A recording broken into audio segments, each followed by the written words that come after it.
When my daughter died under suspicious circumstances, I inherited an old cabin in the countryside, while my son-in-law got $116 million and the beach.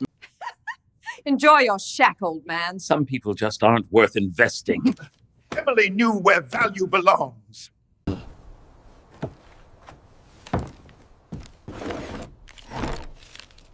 You were warning me. Careful with that cabin. Old wood burns fast. You first. You reek of fear. Say one wrong word and you will lose more than... Daniel, you are under arrest for financial exploitation and related offenses. Hands where I can see them. This is a setup. He is lying. Life in prison without the possibility of parole. Your daughter saved us. How dare you ruin my family? I didn't ruin it. Truth did. They told me straight to my face, Emily didn't want you to have anything. My daughter's husband pocketed $26 million. Her mother-in-law controlled every cent. And all I got was a broken-down cabin worth pennies. Their words burned like fire, their smirks carved into my soul. But deep inside that cabin lay a secret waiting. And once revealed, it would change everything. Before we continue, please subscribe to the channel and tell us where you're listening from in the comments. I sat alone in my small two-bedroom apartment, the kind of place that still smelled faintly of dust and old carpet no matter how many times I cleaned. The late afternoon sun came through the blinds in thin golden lines, lighting up the framed photographs on the wall. One was of my wife Marie, smiling on our wedding day in 1974, her veil blowing in the wind.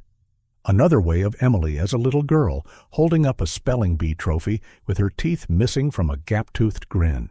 I stared at those photos until my vision blurred. I thought about everything I had given, every dollar, every ounce of strength.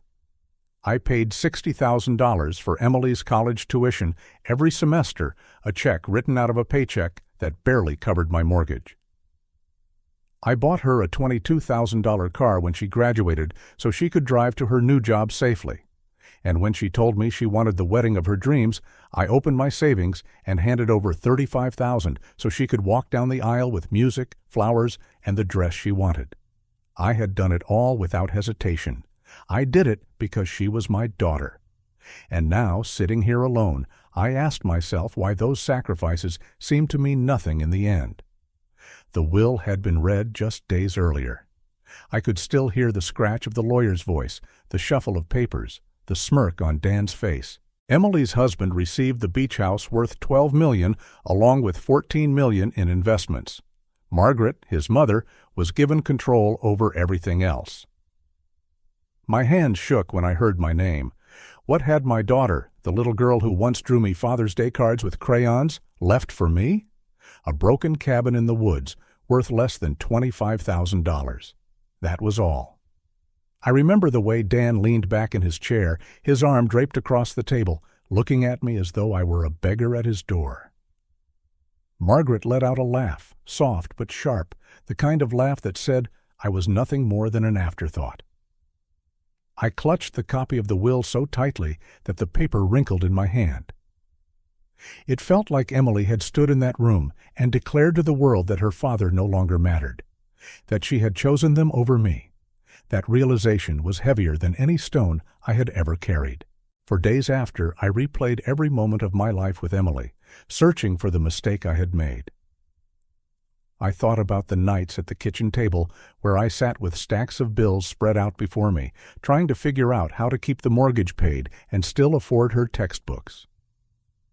I thought about the weekends I worked double shifts just to keep our heads above water, sweat running down my back as I loaded boxes into trucks.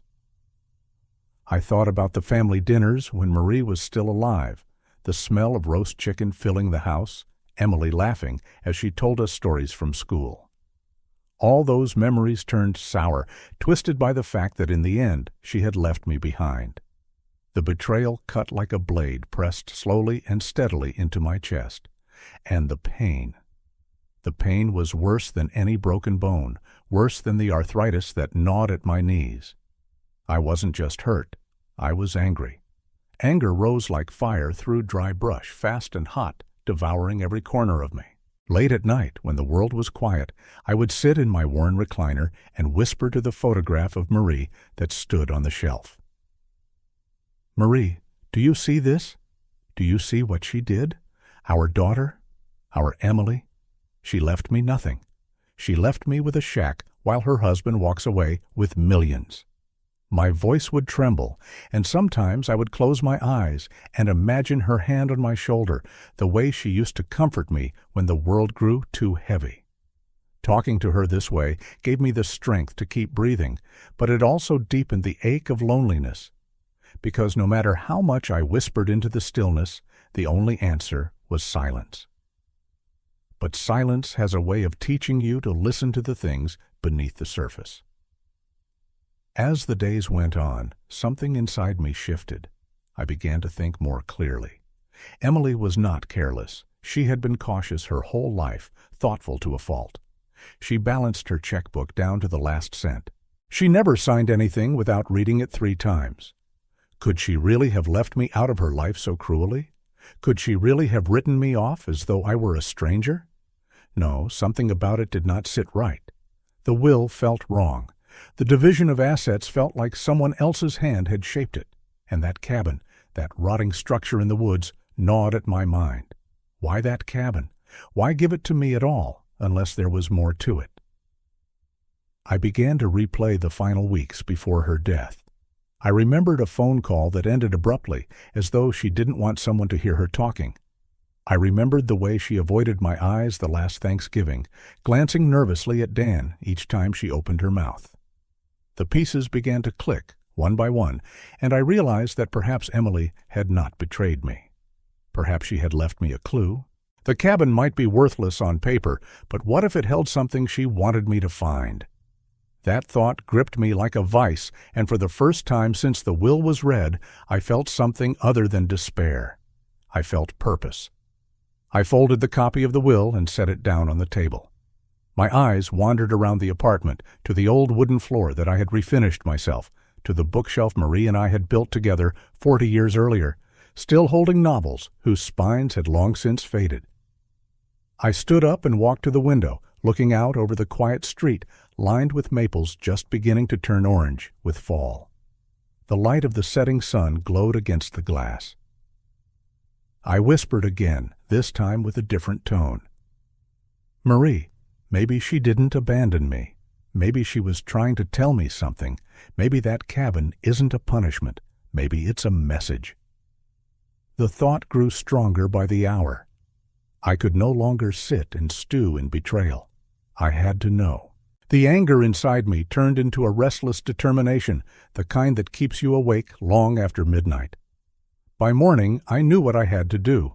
I would drive up to that mountain cabin, open the door, and search every inch. If Emily had hidden something, I would find it. If she had left a message, I would have read it. And if Dan thought he could bury me with laughter and smugness, he was wrong. He was dead wrong. So I gathered my keys, folded the wrinkled will into my pocket, and stood once more in the living room.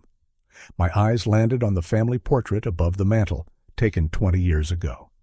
Emily stood between Marie and me, her arms looped through ours, her smile wide and bright. I felt a lump rise in my throat. "I'm going, Marie," I whispered. "I'm going to that cabin, and whatever truth waits there, I'll bring it into the light." With that vow heavy in my chest, I turned off the lamp, stepped into the hallway, and closed the door behind me. If you're still watching and find this story interesting, please comment 1 below to let me know you're here with me. I reached the cabin just after noon, my old sedan coughing up the last hill as if it, too, doubted the point of this trip. The gravel driveway had surrendered to weeds. Pine needles blanketed the ground.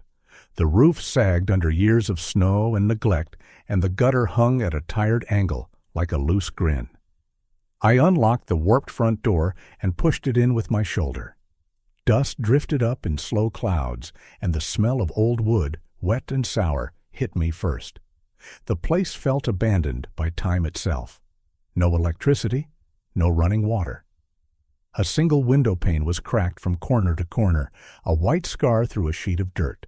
I stepped inside and let the door fall shut behind me. My eyes adjusted to the dim light. The living room was no more than a square of floorboards and a cold stone fireplace, its hearth black with the memory of fires that burned when someone cared. I took 2 steps and froze. On the floor, near the bedroom doorway, a splash of color lay against the gray. A scarf. Navy blue wool with a tiny stitched snowflake at one end. I knew it the way a father knows his child's handwriting. I had bought that scarf for Emily the Christmas before last, when we walked past a little shop on Main Street and she stood at the window admiring it. I went back the next day and paid in cash $40 and tucked it into a red box with a simple white ribbon because I wanted the gift to feel quiet and thoughtful, like our best conversations used to be. And here it was, on the floor. Abandoned. Dust had webbed into the fibers. Pine needles clung to it like thorns. I bent to pick it up, but for a long moment I simply stood there, hands hanging at my sides, because something in my chest pinched so hard I could barely breathe. I thought she had tossed it aside the way you swat a fly.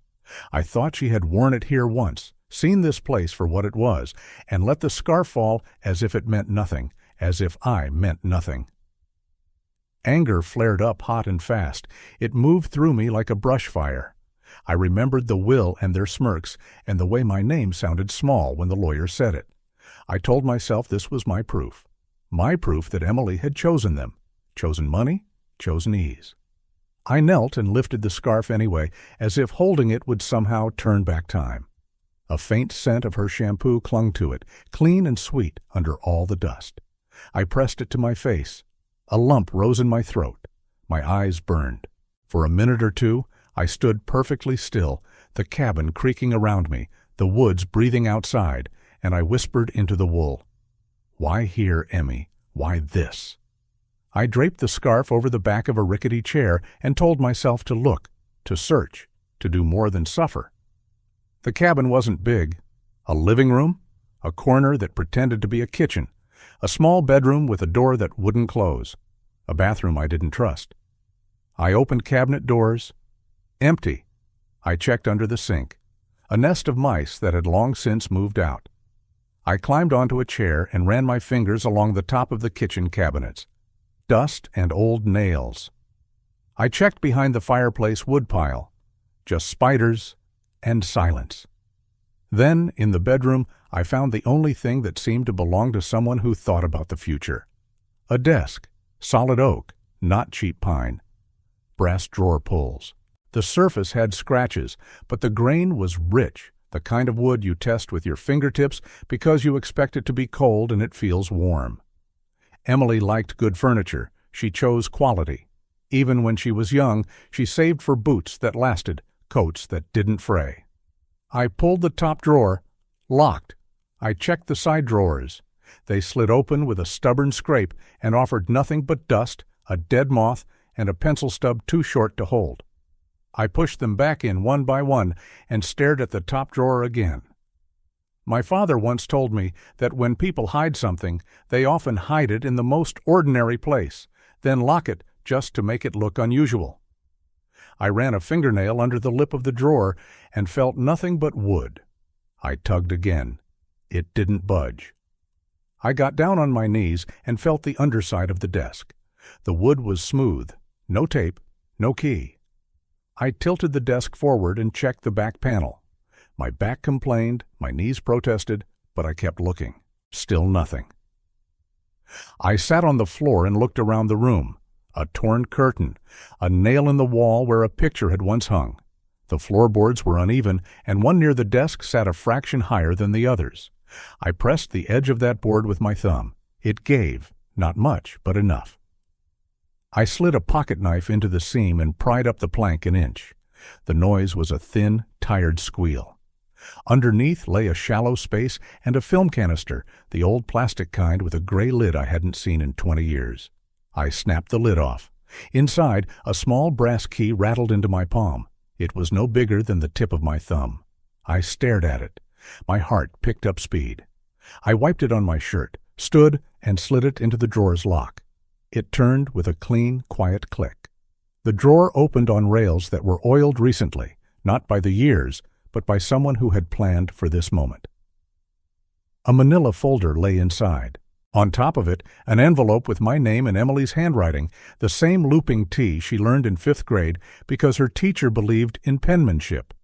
For a second, I could only look at it. My name. From her. The room pulsed with a headache of memory.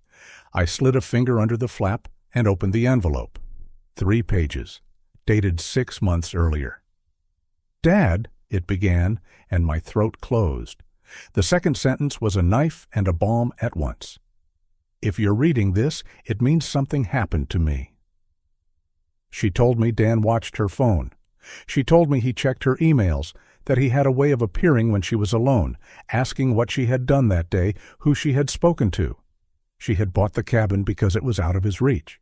She wrote she was leaving proof here, not because she didn't love me, but because she loved me too much to bring this danger to my door. She made the will the way she did to make Dan believe she had cut me out. She wrote that she was sorry.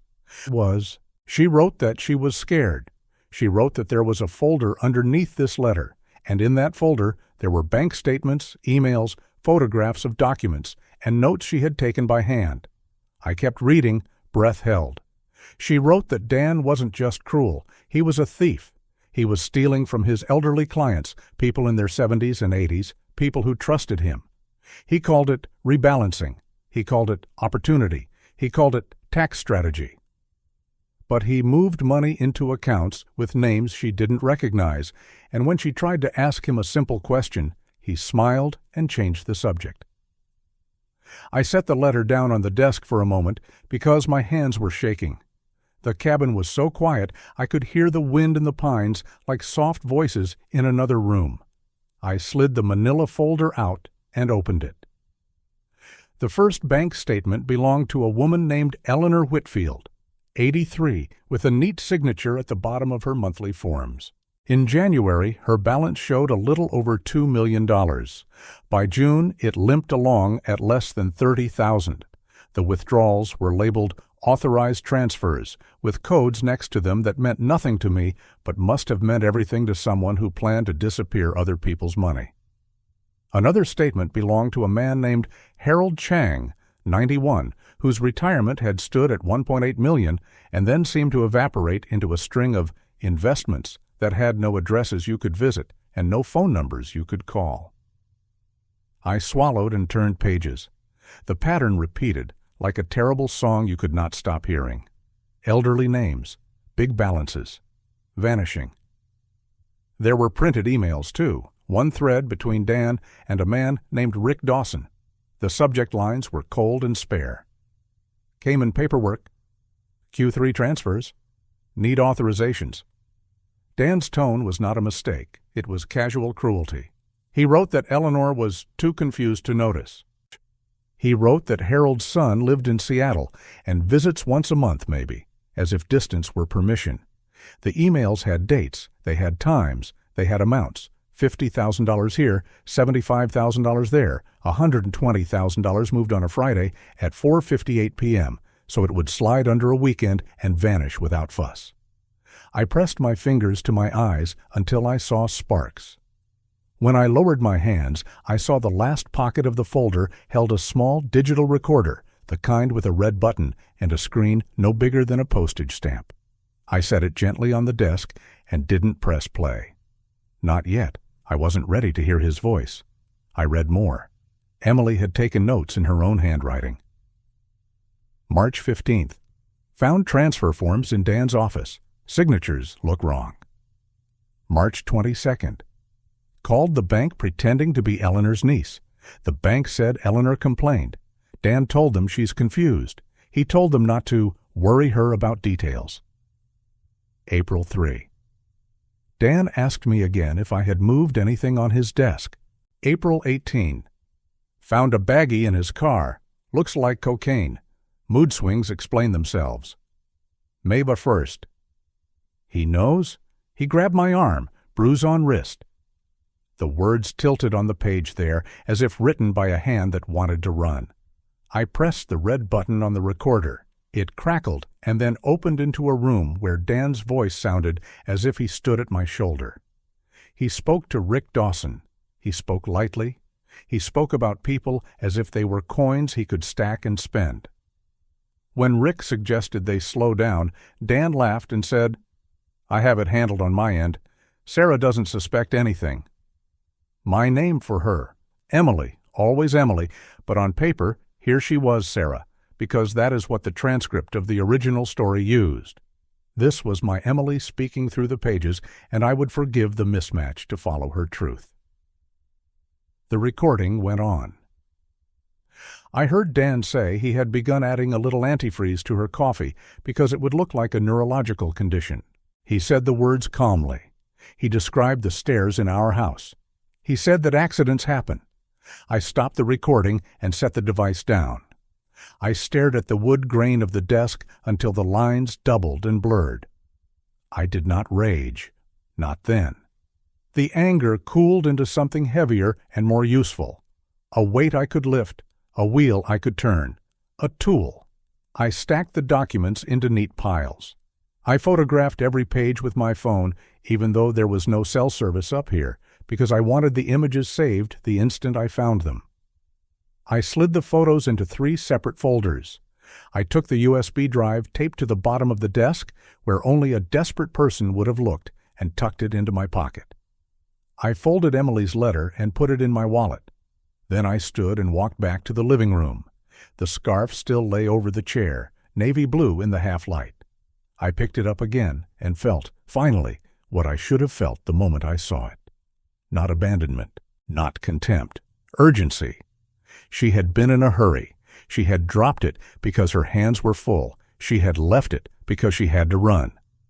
I stepped outside to the porch and raised my phone. 1 bar, then none, then 1. Enough to send a text if I stood very still and didn't breathe. I typed a message to my sister, Susan. "I found something. It's bad. I'm okay." The little circle spun, and then the message was sent. I called her.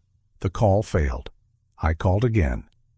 After the 4th try, her voice came through tinny and thin. I told her as little as possible. I told her I had proof that Dan was not who he pretended to be. I told her I would drive back to town and call again when I had a better signal. She said my name in that older sister way that reminded me of childhood, and I felt steadier. I drove 10 miles down the mountain road to a turnout where hunters sometimes park in the fall. 3 bars. I called the only lawyer I trusted with anything that mattered, Robert Hayes, a man who had once helped me refinance my mortgage when Marie got sick and the hospital wanted money faster than we could count it. He picked up on the 2nd ring. I told him my daughter had left me evidence. I told him the numbers. I told him about antifreeze and emails and signatures that didn't match. He listened without interrupting. When I finished, he said 1 word. "Come." Then he gave me the address to his office in town. I drove there with both hands tight on the wheel and the USB drive warm in my pocket like a pulse. Robert's office sat above a bakery that smelled like cinnamon rolls and butter. The stairs creaked under my weight, and the receptionist looked up from her computer as I came in, her eyes softening at the sight of an old man carrying a manila folder against his chest as if it were a baby. Robert met me at the door to his office and reached for my hand. He didn't ask how I was. He knew. He poured me coffee in a chipped mug and listened again as I laid the documents out on his desk, lined them up, and nudged them into squares the way people do when they need order more than anything. He frowned at the bank statements. He nodded at the emails. He wrote notes in a tidy hand on a yellow legal pad. He said 2 phrases I needed to hear. Chain of custody. Multiple backups. We scanned everything into his system. He copied the files onto 2 flash drives. He put one in a safe behind a framed map of the county and handed the other to me. "You'll keep this," he said, "but you won't keep it at home." I nodded. Then he gave me practical instructions, the kind that anchor a drowning person. He told me to go to the public library and upload the documents to 3 cloud accounts, each with a different password. He told me to email myself links from an address Dan didn't know. He told me to write down a timeline while the details were still fresh in my mind. He gave me a card for a detective he respected at the county sheriff's office, Karen O'Connor, and told me to call her when I was ready. He asked if I wanted him to make that call now. I told him I wanted one night to think, to breathe, to see if Dan would do something stupid when he realized I had gone quiet. Robert studied my face and then nodded once more. "You're not the same man who walked in," he said. He didn't say it like flattery. He said it like a fact. When I stepped back onto the street, the sky had shifted to late afternoon, a pale gold that softened the storefronts and the flag over the post office. I stood there for a moment and breathed. People walked past, carrying coffee cups, talking about ordinary things. I felt both inside and outside the flow of their lives. I went to the library, sat at a computer with a sticky Station 3 label on the monitor, and did exactly as Robert had told me. I uploaded files. I created passwords. I wrote in my notebook every step I had taken that day, down to the mile markers on the road where my signal had returned. When I finished, I stared at my handwriting. It looked like a stranger's. It looked like a man with a plan. I drove back to the apartment as evening fell, the trees turning from gold to black silhouettes against a sky the color of bruised peaches. In my living room, I set the folder on the coffee table and wrapped Emily's scarf around the back of the chair like a small flag. I dialed Susan again and told her more. I told her I was going to speak to Detective O'Connor in the morning. I told her I had a lawyer who believed me. She asked if I was safe. I said yes, and for the first time since the will, I almost meant it. After we hung up, I sat in my recliner and closed my eyes. I heard Dan's voice in my head, smooth and practiced, the way he said accident, as if the word were a blanket he could throw over the truth. My hands curled into fists. I opened them slowly, palm by palm. I practiced what I would say if he called or came by. I would be calm. I would be slower than he wanted. I would make him talk. I would listen to what he didn't say, and I would not show my hand. They think I lost, I told myself, and I said it out loud to hear how it sounded in the room. They think I lost, I said again, softer. Then I whispered the next line because it mattered, and I wanted the walls to remember it. But the game is just beginning. I slept badly, but I slept. At dawn, I made coffee and didn't drink it. I looked at it for a long time and then poured it down the sink. I grabbed my jacket and the flash drive Robert had given me and walked out into the cool morning. The air smelled clean, like a chance. The plan for the day was simple. Call Detective O'Connor. Meet her. Hand over copies. Keep originals with Robert and me. Say only what was necessary. Do not warn Dan. Do not warn Margaret. Let the law do what it should have done months ago. Before I left, I stood one last time in front of the photograph on the mantel. Marie's smile. Emily's arm hooked through mine. The light in their faces came from a time when everything seemed still possible. "I'm moving, Marie," I said softly. "I'm not the man they mocked in that office. I'm not the man they thought they buried with a cabin. I'm coming for the truth." I locked the door and pocketed the key. In my chest, the fear still lived, but it had learned to share its room with something stronger. A steadiness, a line drawn. I had documents. I had allies. I had the scarf. I had my name written in my daughter's hand. Most of all, I had the sense that a door had opened inside me, and I had stepped through. I didn't know everything that was waiting on the other side, but I knew enough to take the next step. And the next. As I walked to the car, my phone buzzed. A text from an unknown number. "If you need help with that old cabin," it read, "I know people." No name, no thanks. Just the oily language of someone who thinks he can still shape my choices. I stared at it for a long minute. I didn't reply. I didn't delete it. I let it sit there like a small black stone. Evidence, too, comes in simple forms. I started the engine, checked the mirrors, and pulled into the street. By the time I reached the sheriff's office, the sun had climbed over the ridge and thrown bright light onto the brick building. I sat there for a moment with the engine off and my hands on the wheel, feeling the thrum of my pulse settle. I thought of Eleanor and Harold, names on paper who were people in real life. I thought of the scarf, the desk, the key in a film canister. I thought of Dan's voice on the recorder and how ordinary it sounded, how ordinary evil always sounds when it thinks no one is listening. Then I picked up the folder and the flash drive and stepped out of the car. What would happen next would not be quick. It would not be simple. But it would be movement, and movement is how you take back your life 1 inch at a time. I crossed the parking lot and reached for the door handle. I paused, not from doubt, but to let the moment fit into me the way a key fits into a lock. They don't know, I murmured, a private vow. They don't know I'm holding the thing that will change everything. Then I went inside to tell the truth.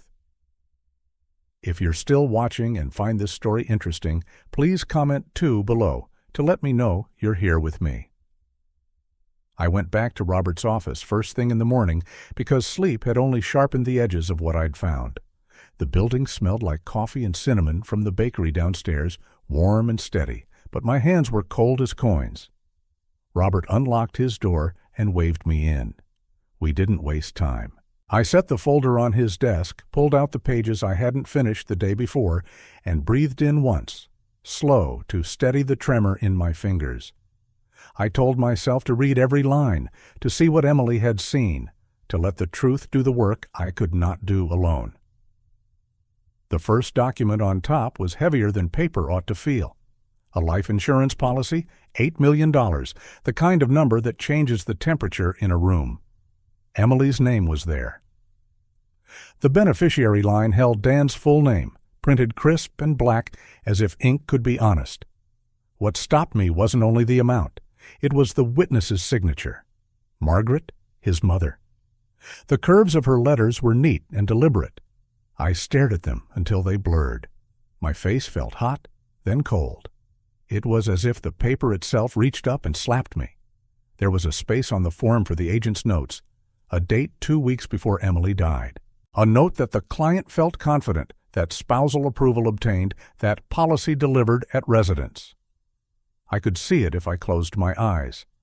The kitchen. The pen slides across the table. Margaret's approving smile. Dan's hand on Emily's shoulder, not a touch, but a grip disguised as reassurance. The cruelty of it made my teeth ache. They hadn't only taken money, they had put a price on my child's life and signed their names beside the number. I looked up at Robert. He watched me like a man holds a ladder for someone on a roof. He didn't rush me. He didn't speak. He let the moment stand. I read the policy twice. I traced the clauses with my finger. Accidental death. Payout expedited upon confirmation. I read the rider that waived certain investigations under clear circumstances. Stairs counted as clear enough, it seemed, when the grieving husband sounded respectable and the mother-in-law nodded along. I felt the room tilt for a second, as if the floor remembered some other building where a father fell through the boards. I caught the edge of the desk and stayed upright. They signed it together, I said, because saying it out loud made it true in a way that words on paper cannot. Robert made a small mark on his legal pad, then another. "We'll get certified copies from the carrier," he said. "Chain of custody will matter. But this—" He tapped the signature line with the end of his pen. "This is a nail." I turned to the next section of the folder. The digital recorder sat there like a small black stone. I had stopped the night before because my heart had needed mercy. Morning brought a different need. Not mercy, clarity. I picked it up and set it on the blotter. Robert turned his monitor so I could see. He plugged the recorder into a cable, and the waveform spread across the screen in neat blue lines, like a quiet ocean hiding depth. He clicked play. Dan's voice filled the room, calm as always, too smooth for the content it carried. "We can't slow down now," he said to Rick. Papers rustled, a keyboard tapped. "The Whitfield account will be dry by Friday. Chang's son is out of state. Rodriguez only looks once a month." He paused, a soft exhale as if he had leaned back in his chair. "And Sarah," he said, using the name that belonged on official forms, not to my heart, "isn't going to be a problem much longer. I've been adding a little to her coffee, just a touch. It reads like neuropathy at first, then dizziness, then one wrong step. You know how it is. People fall. These things happen. A sound came out of me that I did not recognize. Not a sob, not a shout. Something older, something that belonged to fathers before there were words for fathers. Robert hit pause without being asked. The screen froze on a mid-syllable wave. I stood, paced once to the window, and put my hand against the glass because I needed the cold. Outside, two teenagers in hoodies argued softly, then laughed, and for a second the ordinary world felt like treachery. I went back to the desk. "Play the rest," I said, and my voice came out like someone who had already buried one thing and could bury another if he had to. Dan spoke again. He described the stairs in my daughter's home like an engineer describing load-bearing angles. He mentioned the insurance by amount. He said Margaret had been helpful. He said the word helpful the way a butcher might say tender, almost tenderly. Rick's voice was lower, hesitant. He warned about risk. Dan reassured him. He said the investigator had no reason to doubt a husband who cried at the right times and signed fast. He laughed then, soft, controlled. I reached for the recorder as if I could pull his laugh out of it and crush it. Robert's hand hovered for a second like he might stop me. Then he let his own drop to the pad again. He knew this needed to move through me, not around me. We let the last seconds of the file run. The room went quiet in that stubborn way rooms do when they've heard something that will not leave. Robert stopped the program and spoke gently. "We'll have this authenticated by a forensic lab. Metadata, device ID, timestamps. We'll keep the original in my safe. We'll send clones. We won't give anyone a reason to say the chain of custody was sloppy." He slid a new flash drive across the desk. "Upload everything to 3 places. Use different passwords. Write them down nowhere." I did what I was told. Library first. Then a stop at the UPS store to scan the insurance policy and email a copy to an account I had opened just for this. Gmail, Yahoo, Proton. 3 different names. 3 different passwords that lived only in my head and the muscles of my hands. I sat in the public workstation with a sticky keyboard and a child banging a soda machine behind me, and did the small work that becomes big when the moment calls for it. When I finished, I put the recorder in my jacket pocket and the flash drive in my shoe, wrapped in a napkin. I stepped outside into a wind that smelled like rain and creosote, and I called Detective Karen O'Connor. She picked up on the second ring. Her voice had that steady sheriff's office tone, patient but not soft. I gave my name. I said I had evidence in the matter of Emily's death. I heard the breath she took, heard papers being moved. She asked 3 questions no one could answer without being there. The dates on the emails, the amounts moved, and the precise words from the recording. I answered each. I told her about the insurance witness signature. I told her about the Cayman line in the emails and the old woman who had lost almost everything. She didn't gasp. She didn't apologize for the last investigation. She said, "I want you in this office today. Bring a lawyer if you have one. Bring copies. Keep originals in a safe place." I said Robert's name. She said she knew him. She gave me a time in the afternoon, 2 hours from now, and told me to come through the back entrance so we could start without eyes in the lobby. Those 2 hours stretched and snapped back like rubber. I used them to drive home and gather what little I needed. The folder, my notebook, a photo of Emily, not because they asked for it, but because I wanted her in the room, even if only as a small square of paper. Then I sat in my recliner for 10 minutes and looked at nothing so I wouldn't miss anything. The scarf, navy blue, lay over the chair back like a quiet flag. I touched it. "I hear you," I said softly, "the way you speak when the person you love is sleeping in another room and you don't want to wake them with your promise." When the bell rang at my door, it cut the quiet like a saw. I checked the peephole. Dan stood in the hall with a paper coffee cup in his hand and that smile he used like a business card. The cup made my stomach turn. He lifted it a fraction as if offering me hospitality. I opened the door because fear would have fed him. He stepped inside without waiting, as if he'd paid the rent here. He looked around the small room, the thrift store lamp, the bookshelf, the photo of Emily angled to catch the light.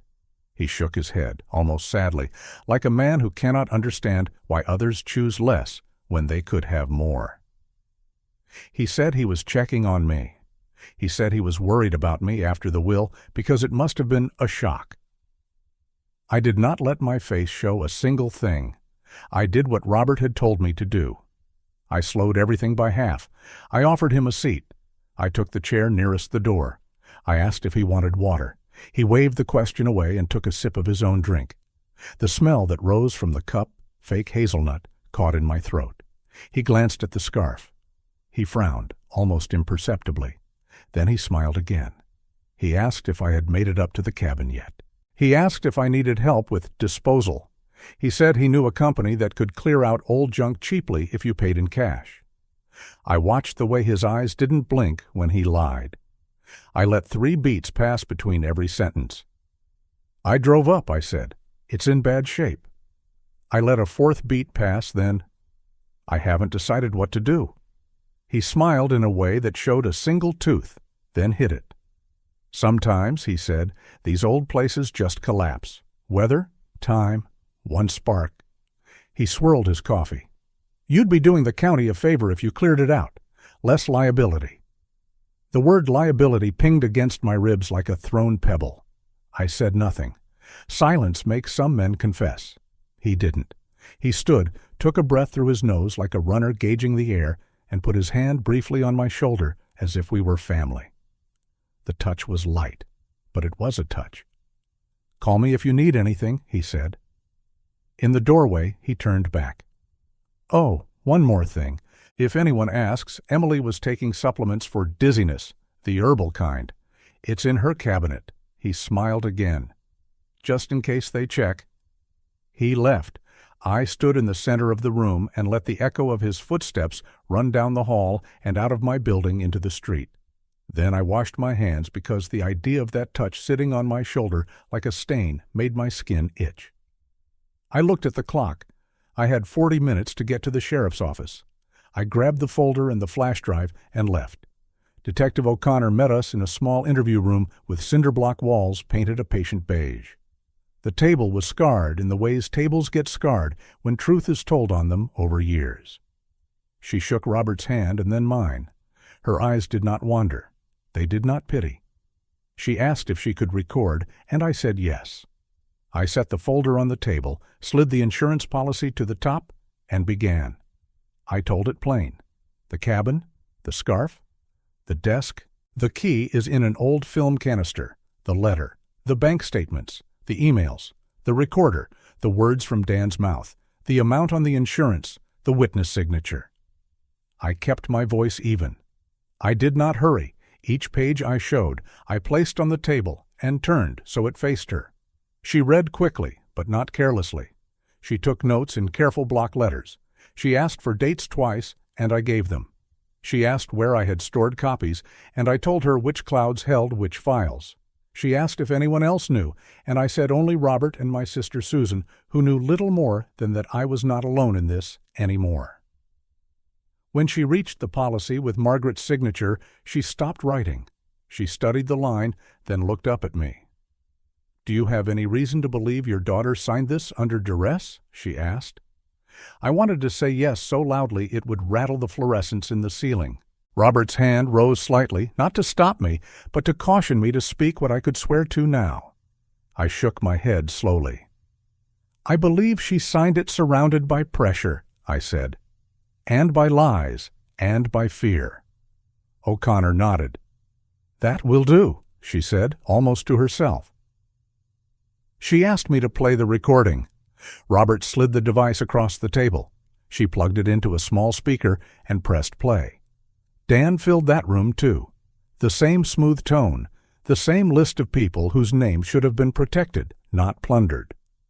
When he reached the part about the coffee, O'Connor's pen paused over her paper. She glanced at the door and then at the small black dome in the corner that held the camera. She let the file finish. When it ended, she tapped the speaker off with one finger. We'll need a warrant, she said, for his residence, his office, his devices, and the beach house. We'll need preservation letters for the banks and any carriers. We'll bring in state investigators on the elder fraud and request federal assistance for the cross-border transfers. She looked at me. And we'll need you calm if he contacts you again. Do not tip him. I told her he had already visited. I told her the word he used. Liability. I told her about the coffee cup in his hand and the way he mentioned supplements. O'Connor went very still in the way a hunter stands when the wind shifts and brings the scent of what they've been tracking all morning. We'll move tonight, she said. Judges in chambers until 7. What followed felt both fast and slow. Phones rang. People moved with purpose. An assistant came in with forms for me to sign so the evidence chain would hold. Robert read them and nodded. I signed. O'Connor left the room and came back twice, once with a technician who imaged the recorder and the flash drive while I watched, once with a second detective who took brief notes and left again. By 9 that evening, a plan sat on the table like a loaded tool belt. Warrants, teams, entry points. The word knock and announce was used, then no knock was debated, then the judge's decision arrived via fax with a squeal of paper and settled it. Knock and announce. Enough, O'Connor said. It would be enough. She asked me if I wanted to go home or wait in the family room. I chose to go home. Waiting under fluorescent lights would bruise the night.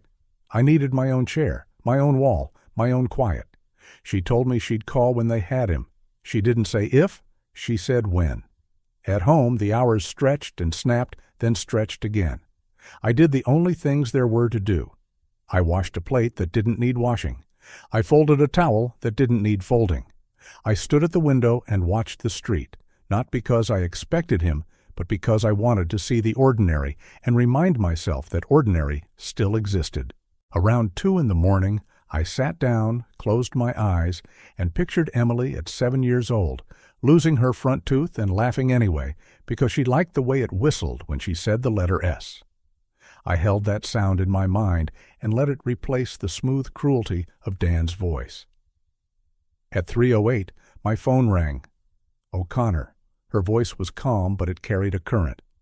"We have him," she said. He was awake. He was packing. We seized a laptop, 2 external drives, a ledger, and medications we'll inventory with the lab. There's a bottle in the kitchen cabinet. We'll know more in the morning. I didn't say thank you because gratitude was too small for the moment. I said, "I'll be there at 8. She said, "That will be fine," and hung up so she could do the work arrest demands. I slept for an hour with the light on, not because I was afraid, but because the light felt like a vigil. At 7:30, I drove to the sheriff's office. The parking lot looked like every parking lot I had ever seen. Gravel, oil stains, and a candy wrapper flattened near the curb. Inside, O'Connor's eyes were red at the edges, and her hair had lost a little of its order. She looked satisfied, without smiling. She led me to a small conference room and closed the door with a soft click. She set a zippered evidence bag on the table. Inside lay a glass bottle with a label half peeled back. She didn't need to tell me what it was. The lab would confirm, but the shape of it, the shape I had seen in garages for decades, told my hands before my mind caught up. She opened a notebook. "He had cash in a safe," she said. $210,000. Ledger entries for transfers that match the emails your daughter printed. Another policy draft for someone else, unsigned, with Margaret's name penciled in as witness again. We seized his phone. We'll have it imaged today. She paused. We also found a draft email to an insurance adjuster referencing expedited payment on the $8 million policy. Date stamped 2 days after the funeral. She looked at me then, not with pity, but with respect. "You did the right thing. Early. It prevented another flight." Dan didn't come into that room, but I didn't need to see him to know how he looked. I had seen men like him before on the job sites when I was younger, when a foreman cut corners and then raged when the inspector showed up. Rage is a kind of confession. It says, "You've seen through me, and I don't know how to go on if you keep looking." O'Connor said he had been loud at first, that he had said the words grief and misunderstanding and setup, that he had threatened to call lawyers with names meant to impress. Then, when they showed him a still photo from his own laptop of an open email thread with Rick, he had fallen silent. She said Margaret called the station 3 times before dawn. She wanted to know what this was about. She said words like good man and devoted husband. O'Connor told her to get counsel, then ended the call. I signed more papers. I answered a few questions twice, not because they doubted me, but because repetition builds a wall prosecutors can stand on when the wind comes. When we were done, O'Connor pushed a glass of water toward me and waited while I drank. "There will be a press release later," she said. "We'll keep your name out of it for now if that's your wish." I nodded. For now? My voice surprised me. It was level. It had weight. It belonged to a man who could lift something heavy. When I stepped out into the daylight, the sky was bright and hard blue, the kind of blue that leaves no room for confusion. I stood on the sidewalk and let the sun hit my face. Margaret sat in a car across the street, engine idling, her fingers tight on the wheel.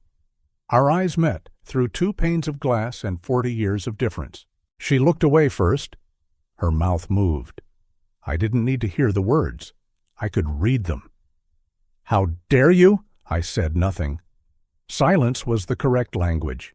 She pulled away from the curb too fast, and the tire hit the gutter with a thump that made a flock of pigeons lift all at once and then settle back down as if nothing had happened. I drove home slowly. At a red light, I caught my reflection in the rearview mirror. The lines in my face were the same as yesterday, but something in my eyes had changed. Not hardness, not even triumph, steadiness. As if my gaze had finally found a level place to rest. I parked, went upstairs, unlocked the door, and went straight to the chair where the scarf lay. I put my palm on it and let the wool warm under my skin. "We're moving, Emmy," I said. "We're moving." Chow Trow means the peak, they say. But the truth is, the peak is never one moment. It is a set of steps, documents, a signature that betrays the hand that made it, a voice on a recording that undresses itself without knowing, a warrant sliding out of a fax machine at 7:15 at night, a knock, a door opening. The sound of handcuffs is not like they do it in the movies, but like a seatbelt clicking, practical and final. The plan had been his. To take, to isolate, to poison, to frame a fall as fate. The plan now lay in pieces on a table I had watched the night before, a table grooved by years. I felt a kind of justice I did not expect. It didn't feel like fire. It felt like a weight moving from one side of a scale to the other, one measured ounce at a time, until the plate settled where it should have rested all along. I sat and wrote a list on a clean page of my notebook. Return to Robert with updates. Ask O'Connor about victim notification for Eleanor Whitfield and Harold Chang's family.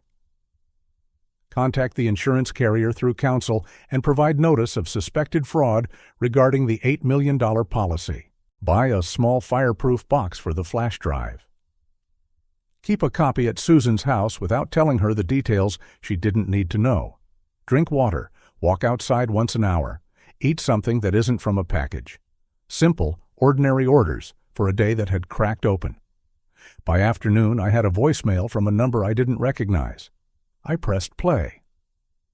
Margaret. Her voice was tight and too sweet.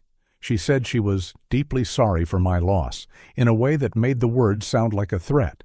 She said her son was being unfairly targeted by jealous people. She said this was not what Emily would have wanted. She asked me to call her back because there were papers we needed to discuss. I deleted the message, then emptied the trash, then scrubbed my hands again, though I had touched nothing dirty. I kept hearing Dan's calm tone, the way he described dizziness like it was a line item on a spreadsheet. I would never drink coffee again without thinking of that moment. Maybe that was all right. Some things you don't want to forget. Some things you use. By evening, the local news carried a sober anchor's voice reading a short statement about an arrest in a financial crimes investigation with a possible connection to a death previously ruled accidental. They said the name of the beach neighborhood. They said no names. My phone buzzed with 3 numbers I didn't know, and 2 I did. I let all 5 go to voicemail. I turned down the volume and sat in the quiet. I thought about the courtroom I would likely see, how the wood would be dark and the air would be either too cold or too warm, never just right. I pictured Dan in a suit that no longer mattered. I pictured Margaret choosing a seat near the aisle. I pictured myself taking the stand, not to perform, but to tell. Plain, clean, without ornament. I could do that. I would do that. Night came. I made tea instead of coffee and took it to the window. The street lights came on one by one, like notes in a song I had known since childhood. A couple walked a dog. A child across the hall laughed, the sound bright and high, and then a door closed softly. I breathed. My body felt heavier than the chair, as if gravity had decided to give me back what it had been holding for weeks. Relief, not joy. Relief is a kind of honest joy. It doesn't pretend. It just says, you did not break. I knew tomorrow would bring paperwork, and next week would bring lawyers, and some stranger on the internet would say something cruel because that's what strangers do when they don't have to put their names on their thoughts. I also knew that none of that could unring what had rung. The arrest, the bottle, the policy, the recording, the way O'Connor had said we have him and meant it. I folded Emily's scarf and set it on the back of the chair. Then I laid her letter beside it, the edges already soft from my hands. I touched both. We're almost there, I whispered, not to hurry the world, but to mark the step we had reached. The cabin had given up its secret. The desk had given up its key. The law had taken up its work. I felt the line inside me draw itself darker. Tomorrow I will call Eleanor. Tomorrow I would tell her that the money might not come back in full, but the lie that took it would be punished. That mattered. In the end, truth is a currency thieves can't spend. Feeling overlooked, dismissed, and treated as if you're nothing is hard, isn't it? If you believe every person deserves to be seen, to be counted, to be valued, comment the keyword, justice. Now watch what they do to change it. If you're still watching and find this story interesting, please comment 3 below to let me know you're here with me. The courthouse was colder than I expected. The old stone walls held on to winter, even though spring had already softened the air outside. I sat on the hard wooden bench with my lawyer, Robert Hayes, at my side and waited for the judge to enter. When the door opened and the bailiff called for order, every sound in the room seemed to vanish at once. Dan shuffled in, his wrists cuffed, his once expensive suits replaced by a plain orange jumpsuit. His hair, carefully styled just weeks ago, hung limp and greasy. His face had aged 10 years in the span of days. I had always known arrogance could wither quickly, but watching it collapse in front of me was still startling. The trial had dragged on for weeks, but today was different. Today was the sentencing.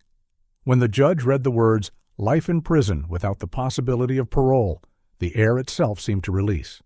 Dan's jaw tightened, his mouth opened as though he might shout, but no sound came out. His shoulders sagged, and for the first time since I had met him, I saw him not as a man in control, but as a man cornered with nowhere left to go.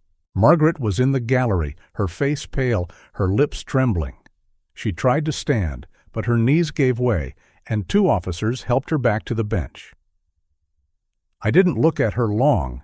My eyes stayed on Dan, because justice sometimes looks like a single person finally being unable to walk away. When the proceedings ended, I stepped into the hallway, where reporters waited like hawks. I didn't answer their questions. I wasn't there for their stories. But one moment pierced through the noise. An elderly woman, Eleanor Whitfield, 84 years old, stepped forward. She had been one of Dan's victims, drained of almost everything she had saved for her last years. She reached for my hand with both of hers, and her grip was surprisingly strong. Tears streamed down her cheeks as she whispered, "Your daughter saved us." Her words hit me deeper than anything the judge had said, because in that moment I felt Emily standing between us, as if her courage had stretched beyond the grave to protect strangers she would never meet. Eleanor's tears became my own, and I let them fall without shame. It was in the quiet after the trial that I finally let myself read Emily's last letter again. I had carried it in my pocket for weeks, but each time I unfolded it, my hands would shake. That night, alone at my kitchen table, I smoothed the creases and read every word. She had written of fear, of the way Dan watched her, of how Margaret's shadow seemed to hover over every decision. But she also wrote of me. She wrote that she never hated me, never turned her back on me. She said she left me the cabin because she knew Dan would dismiss it, and because she trusted that I would see past the dust and decay. "Dad," she wrote, "you were always the one who could find value in what others threw away. This is my way of telling you I never threw you away." My throat closed, and I pressed the paper to my chest. For the first time in months, the crushing weight on my heart lifted. My daughter had not abandoned me. She had left me a path back to her love. I drove up to the cabin a week later, carrying tools and paint in the back of my truck. The place was still rough. The roof sagged, the windows rattled in the wind, but I no longer saw it as a ruin. I saw it as Emily's last gift. I repaired the porch, sanding each board until it felt smooth beneath my hands. I painted the walls a soft cream, the same color Emily had once begged me to use in her childhood bedroom. And in the corner of the main room, I left the old wooden desk exactly as I had found it. The locked drawer, the key in the film canister, the letter, all of it remained. I told myself this cabin was no longer a punishment. It was a sanctuary. It was Emily's inheritance to me, a reminder that love can be hidden but never destroyed. A month after the sentencing, a letter arrived in my mailbox. The handwriting was shaky but recognizable. Margaret. She wrote of regret, of confusion, of a desperate need for forgiveness. She said she had been blinded by her son's ambition, that she had believed his lies, that she had ignored Emily's fear. She wrote that prison visits had broken her spirit and that she longed to make peace before it was too late. I read the letter once, then I folded it, slid it into a plain envelope without reply, and tucked it into the back of the desk drawer with the rest of the evidence. My decision was clear. Forgiveness is not the same as forgetting, and I no longer needed either of them in my life. I whispered to myself, I don't need their apology. I have the truth, and I have myself. In the months that followed, my days grew quieter. I woke with the sun rising through the cabin windows, brewed tea instead of coffee, and stepped outside to breathe the mountain air. Birds nested in the pines nearby, and the sound of their calls reminded me of mornings when Emily was small, tugging on my sleeve to go outside and explore. I began writing in a journal each day, recording not only the trial, but also my memories of her childhood. Neighbors encouraged me to share my story more publicly, and soon I found myself invited to community meetings about elder fraud. Standing in front of groups of seniors, I spoke of Dan's schemes, of Emily's bravery, and of the warning signs too many of us ignore. It wasn't easy to talk about, but each time I finished, someone would take my hand, just as Eleanor had, and thank me. And in those moments, the pain became purpose. One evening, a filmmaker reached out, asking if I would contribute to a documentary about financial predators who target the vulnerable. At first, I hesitated. My instinct was to keep my grief private. But then I thought of Emily's words, of her trust in me to protect what mattered. I agreed. Sitting in front of the camera months later, I spoke plainly. I told the world what had been done and how justice had finally caught up. I told them about the cabin, about the scarf, about the letter, and I ended with a truth I had learned in the hardest way possible. Money can vanish, but character does not. Truth does not, and love does not. Life settled into a rhythm. The cabin no longer felt broken. It felt alive. Each board I replaced, each nail I drove, was a conversation with Emily. And in the quiet of the evenings, When the light faded and the forest turned silver, I would sit at the desk and run my fingers across the grain of the wood. I felt her there, not as a ghost, but as a presence, a reminder that even in betrayal, even in loss, we are never entirely alone. By the end of that summer, I knew I had stepped into a new chapter of my life. The legal battles were behind me. The lies had been exposed. The guilty had fallen, and I, once broken, was standing again, stronger, quieter, but standing. As I locked the cabin door one evening and looked out at the hills bathed in twilight, I thought of all that had happened and said softly, I am free. I didn't need the mansion by the sea. I didn't need millions in stocks.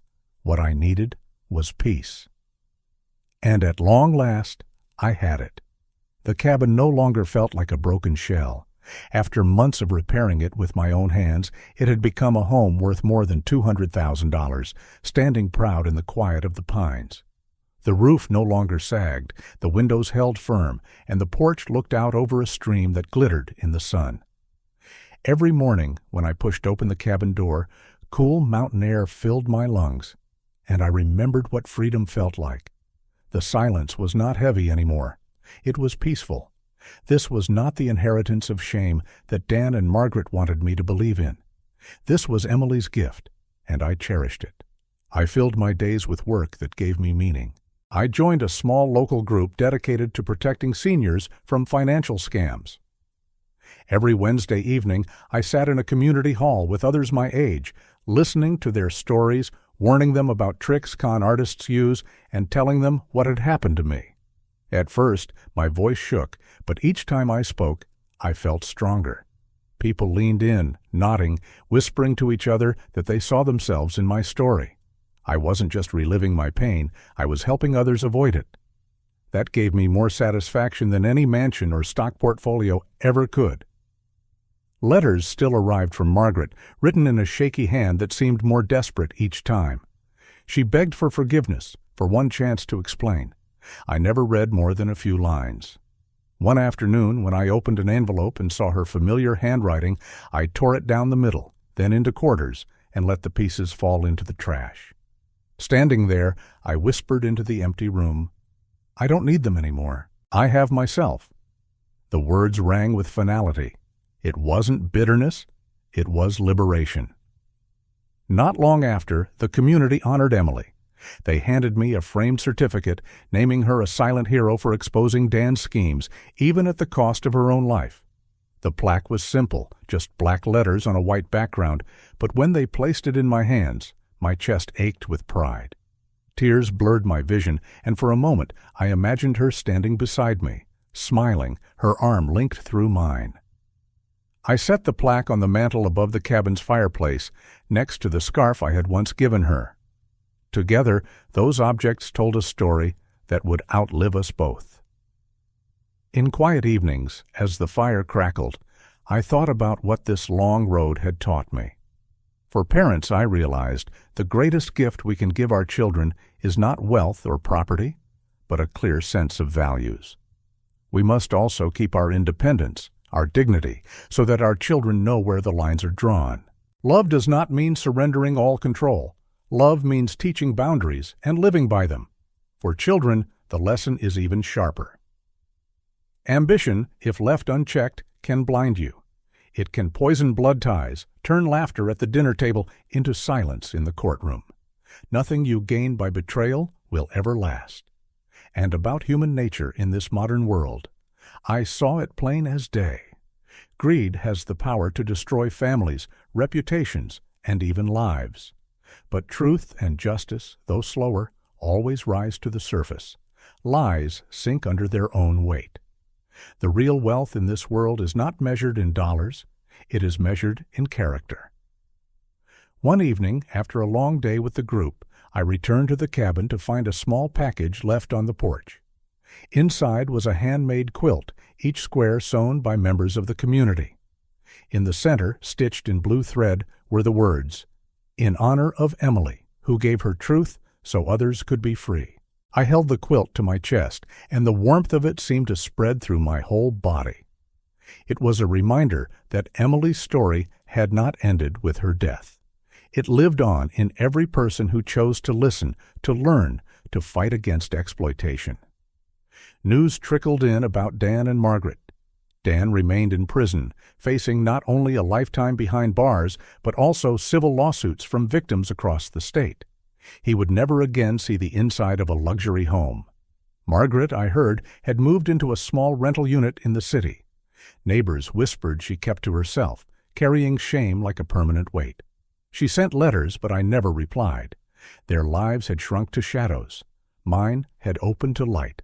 The contrast could not have been clearer. I often walked the trails behind the cabin at sunset.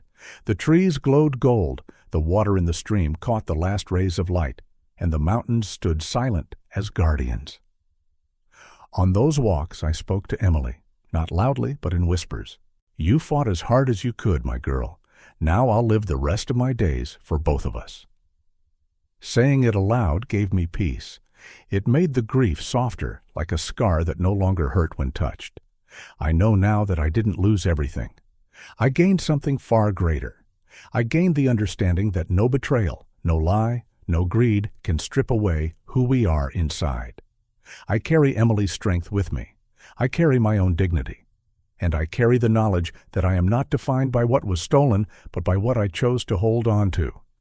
As I sit tonight on the porch, the sky painted with streaks of orange and purple, I let the cool air wash over me.